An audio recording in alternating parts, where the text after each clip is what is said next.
Welcome to our channel. Today we how to save on analytics tracking with Google Tag Manager. Easy tutorial step by step clearly. To save on analytics tracking costs with Google Tag Manager, begin by creating a Google Tag Manager account. Visit the Google Tag Manager website and click on Start for free. Follow the prompts to set up your account and container.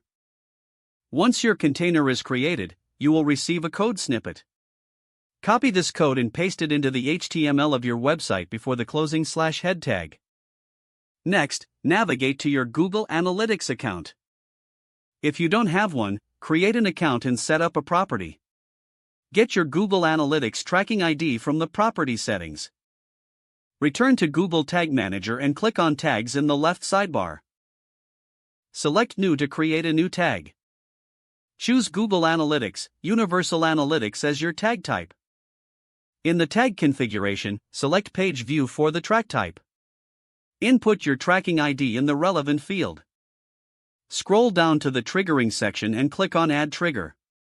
Choose the All Pages trigger to track visits across the entire site. Save your tag configuration. Now, click on the Submit button in the top right corner. Add a version name and description for your changes, then publish them. To verify your setup, install the Google Tag Assistant Chrome extension. Open your website and activate the extension to check if your tags are firing correctly. If everything looks good, you're all set to start saving on analytics tracking costs. If the page does not load, refresh the browser or try again in a private or incognito window. Make sure you are using the correct email address, then retype it carefully to avoid small typos. If your password is not accepted, use the reset option and create a new strong password you can remember.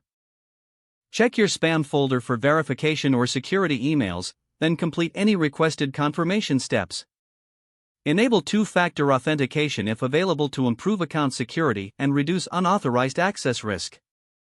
After signing in, review your profile details so your contact information and settings are accurate and current.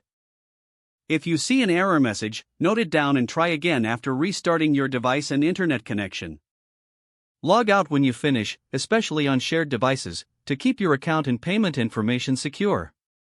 If the page does not load, refresh the browser or try again in a private or incognito window. Don't forget to like this video and subscribe to our channel for more step-by-step tech guides.